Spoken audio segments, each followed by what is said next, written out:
What is up, clean freaks and filthy friends alike? Filthy Dan coming at you once again for another film discussion. Alright, now that we have trekked through the Elm Street Valley, we are back and we are in form. A new form. A new nightmare. In fact, we're going to be diving into Wes Craven's New Nightmare, which came out in 1994. Which was just 3 years after Freddy's Dead and 10 years after the original film. So we have Wes Craven back, and this is really his film. His fingerprints are all over this bad boy. We also get the return of Heather Langenkamp and the late great John Saxon, who passed away recently. We also get some legacy Elm Street cameos here, so that's always a nice little touch. And of course, Robert Englund's back. It's not a classic timeline Elm Street film without Robert. Wes Craven's New Nightmare takes the franchise in a new and interesting direction. Cue Wes Craven's metafictional phase, probably his second most popular phase in his career. In this film, we get a fictionalized version of our real world. And the Nightmare on Elm Street films have run their course, and Heather Langenkamp is trying to move on from her Elm Street fame. But there's a new Elm Street film secretly in the works.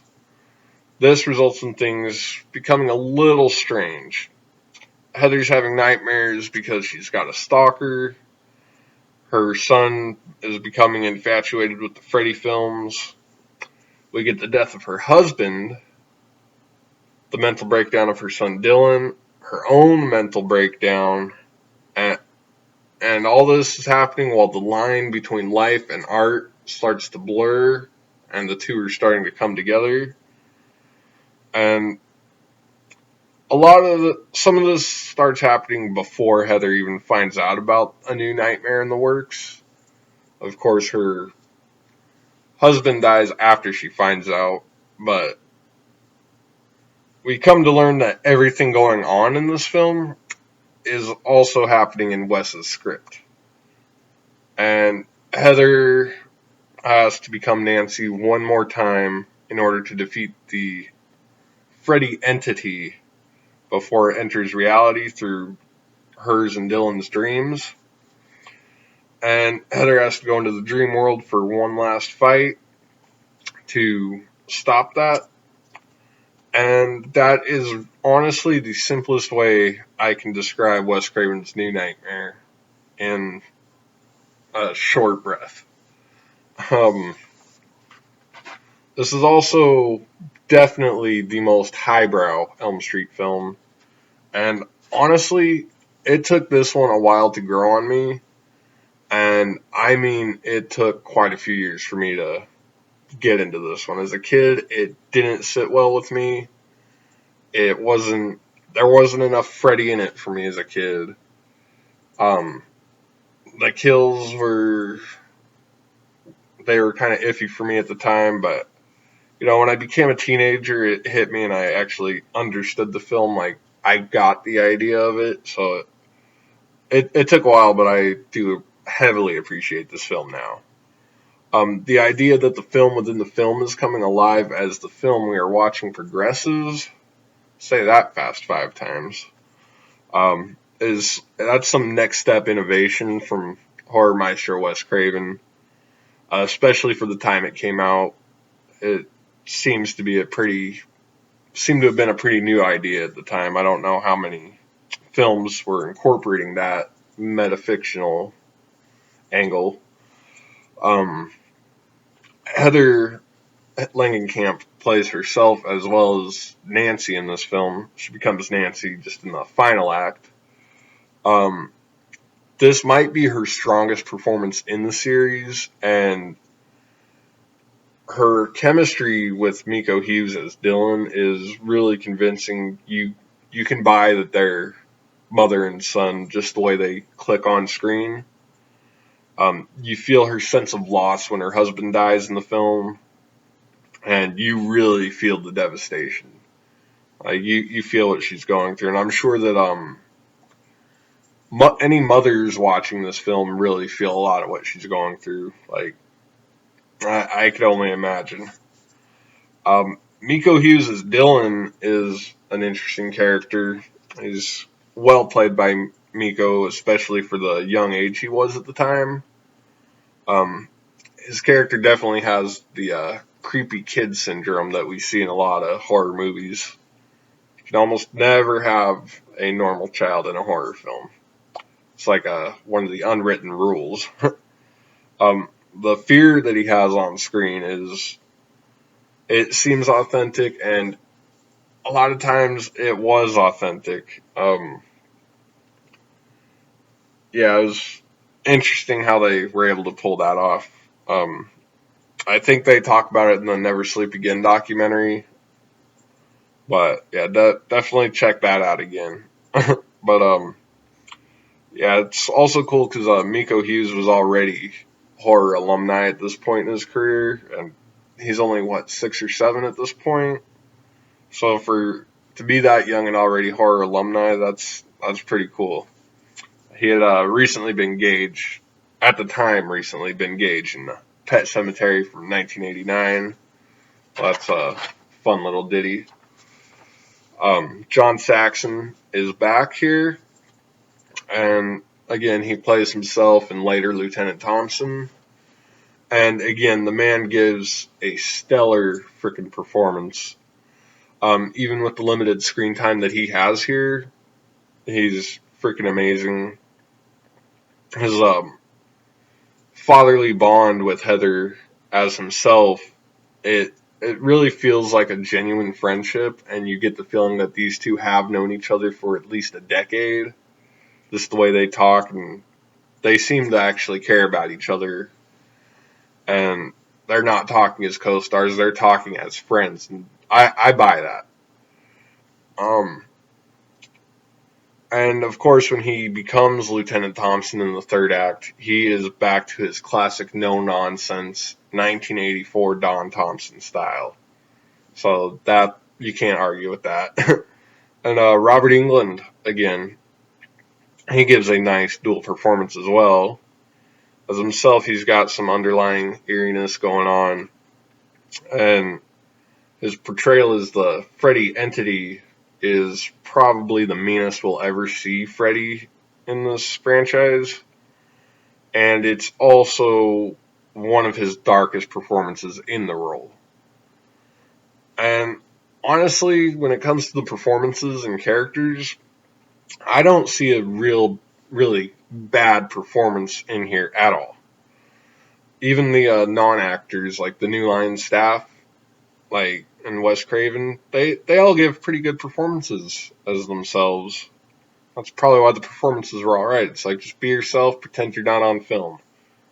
The Dr. Hefner character, though, I just want to briefly mention her. She really stands out among the ones that I didn't go too deep into.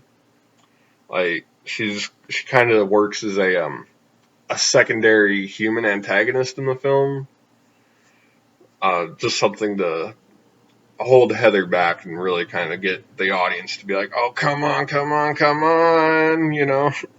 Um, as I said before, though, we have one of the darkest Freddys here, and he's also one of the coolest looking Freddys at this point. And he's got that new sinister makeup job. Like his eyes are just freaking scary here. He's got the trench coat. Leather pants were those were whatever.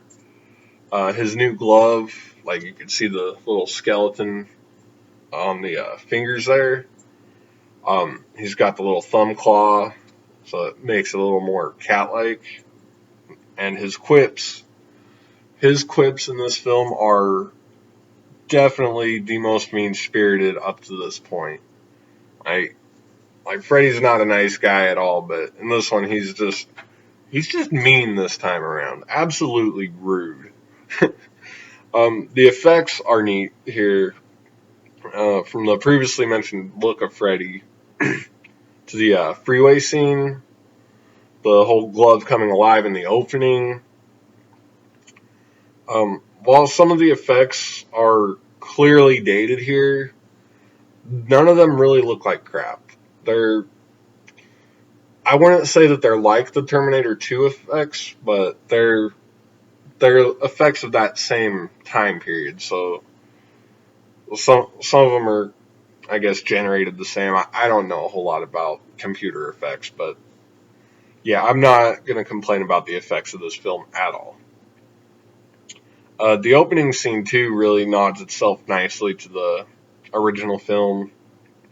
With the construction of the glove, we see the biomechanical glove getting made. And I also noticed that there's no opening credits here, and that kind of lends itself nicely to allowing you to get immersed into this film. The sense of dread throughout the film also is it's probably one of the most, I don't know, you just really feel like the threat and danger is the most real in this film, and it's urgent.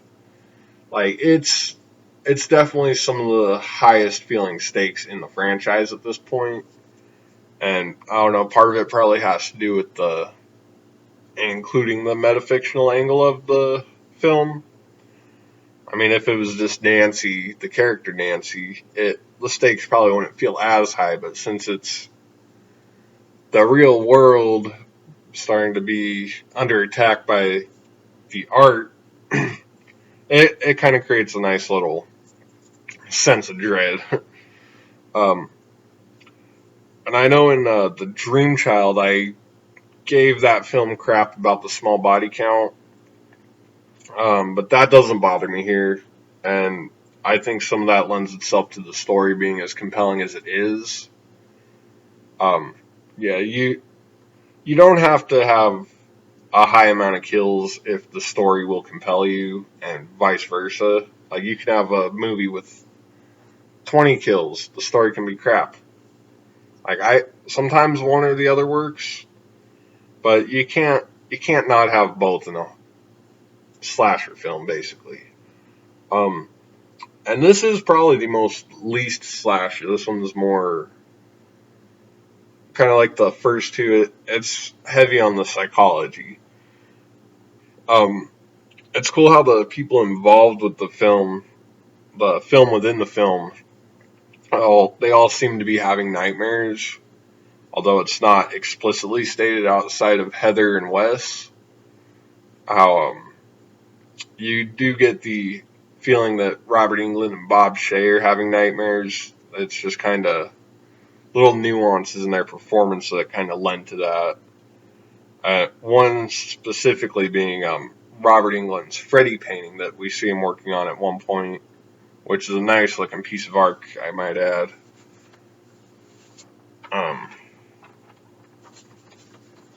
the scene at the playground is really intense when Heather and John are talking about Dylan and his well-being and her well-being. Um, while he's climbing to the top of that rocket ship thing at the playground, they're just talking, and he gets to the top, and he's all the way at the top before they notice, and like you feel your heart just pumping in your chest there watching that, and it really captivates my attention every time. Like if I happen to have this movie on while I'm doing something around the house, like I hear that scene come on, and it's like, okay, stop what you're doing, watch this scene. And I'm sure, again, any mothers watching this film at this point, they're like, yeah, no, that, no, no, no. I could just imagine. I can only imagine. The utilization of the Northridge earthquake is actually a nice little touch here, just using the aftermath, because I don't know, that was just a neat little touch. I don't know how to explain that one without talking forever. Um, the funeral scene is also pretty cool. Chase's funeral, because we get some of the Elm Street alumni. We get Tuesday Night from the fourth film. We get Sue Garcia from the first film who played Rod. They appear there. We get some of the New Line staff. Like, I know you can see Sarah Risher and Bob Shea there. And that was just a fun little scene before a nice little nightmare sequence.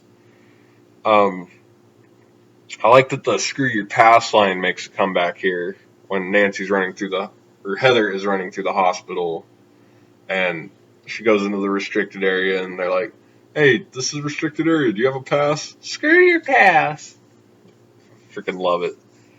Moving on to the kills. My favorite kill in this film. This was a tough one. I'm probably going to go with Chase, though. And it's not so much the kill itself, but the things going on around it. While he's driving home, you see him falling asleep behind the wheel. And I've never been in that situation, but I can only imagine, again, just how horrifying that would be. He starts falling asleep. He's trying to play the music, shake his head, open the window. Like, he's doing everything he can, and you feel his struggle there. And then you see the little tips of the gloves coming through the seat, like right between his legs. And then jumps out, just claws him right down his chest. That's freaking insane. And it's capped off with a nice little car stunt going off road. There's not a single bit of smut to report here. Kind of makes me sad. Favorite dream sequence is probably the whole of the climax, just after the freeway scene when Heather becomes Nancy and has to go into her house, which is no longer her little Hollywood mansion. It's actually the Elm Street house as it was in the first film, complete with the blue front door. She has to follow a little trail of sleeping pills leading to Dylan's bed, which leads to Freddy's dream lair. And just that whole set design is awesome. It's not the boiler room, but it's still awesome. And it's really what the whole film builds up to. And it was always the one part of the film that I actually enjoyed as a kid, so you can see that I still kind of hold this one pretty high regards in. I also like how it kind of utilizes the Hansel and Gretel fairy tale. Spotting Shay. This is the second and final twofer on the Spotting Shay. So Bob Shay plays himself in this one. No surprise there. We see him first when Heather comes to the New Line offices, and he does pretty well on screen. I heard that I think on the second film they didn't want him to have any lines because he's not an actor. But I don't know, he played himself pretty well here. And of course, Bob's sweet sister Lynn Shay, who is last seen here as Nancy's English teacher. She comes back as the daytime nurse who gives Dylan his meds when he first goes to the hospital. So it's cool to see her back in here. Is she playing Lynn Shay on a day job? I don't know. The Freddy Quipper. This time it is simple. There aren't many to choose from. But it is going to be pick a pet for the Rugrat, bitch. That is so mean-spirited while he's trying to dip her head in the water where there's all the snakes and shit. Like, pick a pet for the Rugrat, bitch. That's just mean. That is a mean thing to say, Freddy. Well, so yeah, I had a lot to say about Wes Craven's New Nightmare. The bottom line is that I really, really enjoy this entry of the Elm Street franchise. Mind you, it's not the most rewatchable Elm Street film for me, but is still super enjoyable. Again, it is the highbrow of the Nightmare films. It's not so much the typical slasher that we get for the rest of the franchise.